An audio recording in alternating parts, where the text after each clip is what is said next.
Assalamualaikum warahmatullahi wabarakatuh.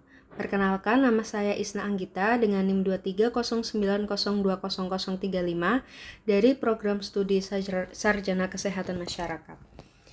Pada video kali ini, saya akan sedikit menjelaskan mengenai artikel yang sudah saya buat dengan judul Personalitas Generasi Zoomers terhadap penggunaan media sosial TikTok sebagai wadah edukasi dan aktivisme. Nah, generasi Zoomers juga dikenal dengan sebagai generasi Z, yang dimana generasinya lahir setelah generasi milenial, antara pertengahan tahun 1990-an dan awal 2010-an. Generasi ini tumbuh dengan dikelilingi teknologi digital, termasuk media sosial yang memainkan peran penting dalam kehidupan mereka. Lahir dan dibesarkan seiring dengan kemajuan-kemajuan dalam dunia digital, ini membuat generasi Zoomers berbeda dengan generasi sebelumnya. Perbedaan yang sangat mencolok dari generasi Zoomers dengan generasi lainnya ialah penggunaan telepon seluler. Penggunaan akses internet dengan mudah melalui telepon seluler seiring hidup di era globalisasi ini pada generasi Zoomers menghasilkan generasi yang dependen dan internet. Dampak dari kemudahan dalam mengakses internet menciptakan internet sebagai sumber referensi utama dalam mencari suatu informasi. Seiring dengan peningkatan konektivitas global, pergeseran generasi dapat memainkan peran yang lebih penting dalam menentukan perilaku daripada perbedaan sosioekonomi.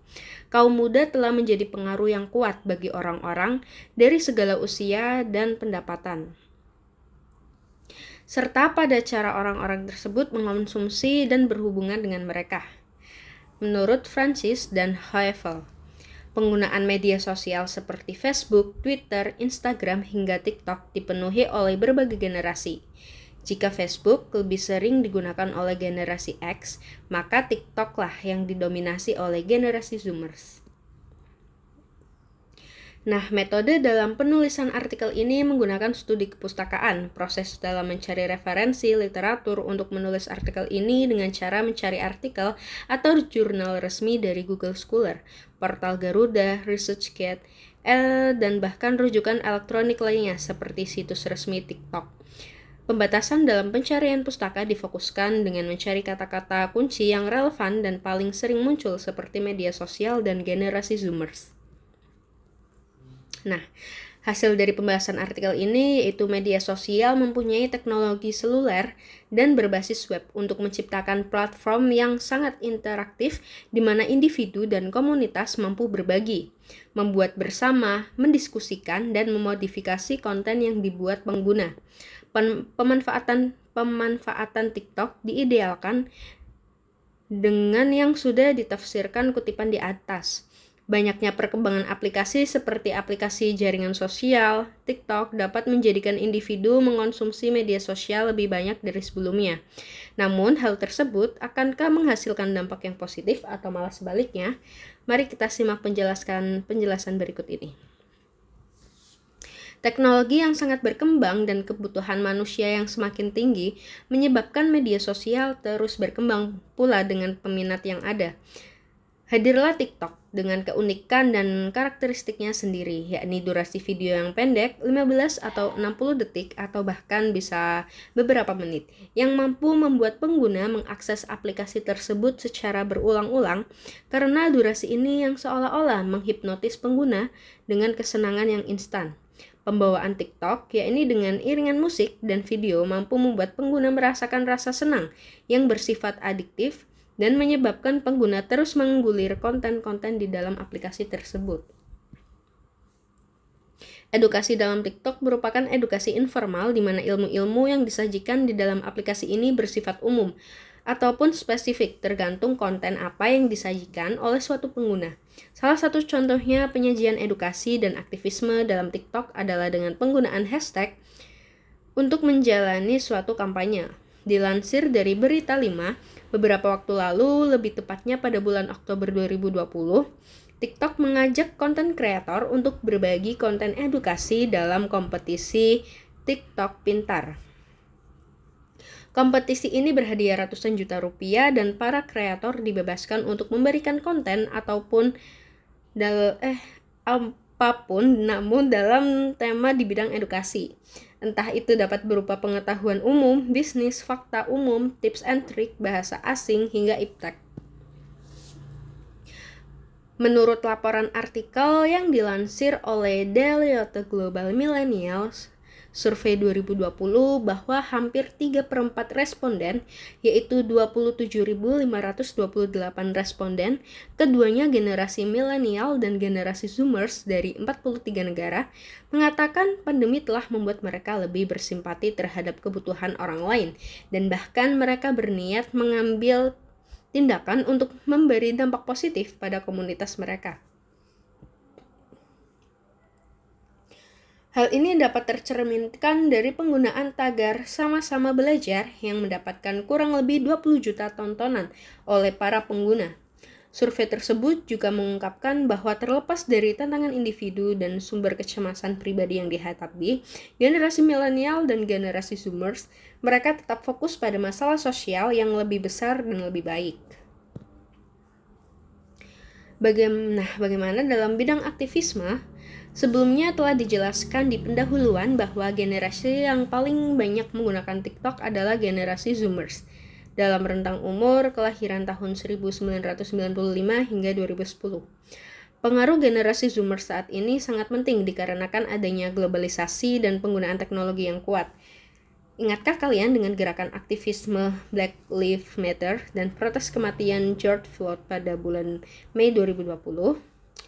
TikTok berperan sangat penting dalam gerakan ini. Sebelumnya, gerakan Black Lives Matter atau BLM bermula sejak tahun 2013 dengan penggunaan tagar Black Lives Matter. Pertama kali di media sosial Facebook oleh Alia Garza.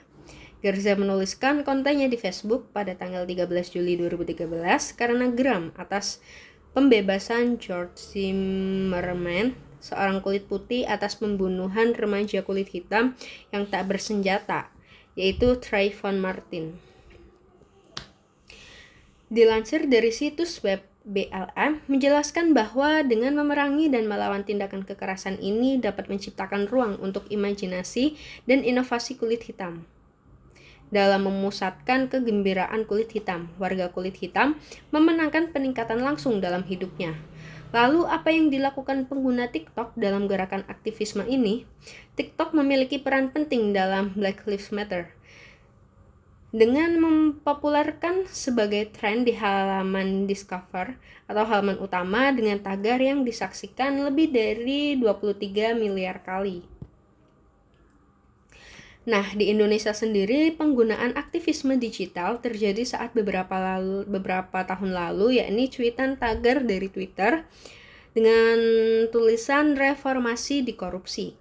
Dilansir dari alinea.id, generasi Zoomers yang dikira apolitis akhirnya terlibat dalam aktivisme digital yang mengangkat isu korupsi, HAM, dan isu syarat politik lainnya. Generasi Zoomers bahkan memobilisasi massa untuk turun ke jalan dan melakukan aksi yang disebut-sebut sebagai aksi mahasiswa terbesar setelah reformasi 1998. Hasilnya pengesahan sejumlah rancangan undang-undang ditunda.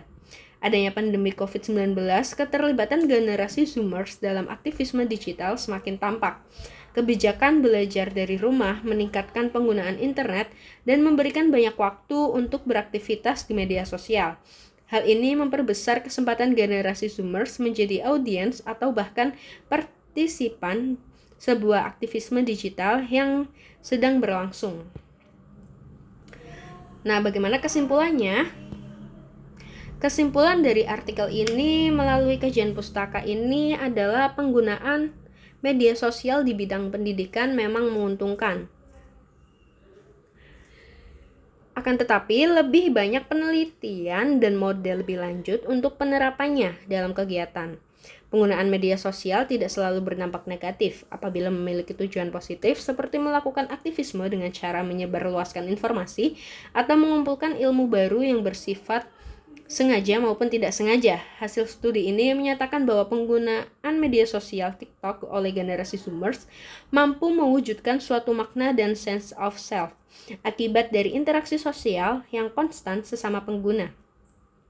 Dengan adanya interaksi sosial, masing-masing pengguna akan mengartikan sesuai dengan nilai-nilai yang mereka anut. Lalu dari adanya pertukaran perspektif tersebut muncullah berbagai realitas dalam hidupnya karena masing-masing pengguna atau individu merupakan makhluk yang unik dan memiliki sudut pandang yang berbeda-beda. Sekian dari saya, kurang lebihnya mohon maaf. Wassalamualaikum warahmatullahi wabarakatuh. Terima kasih.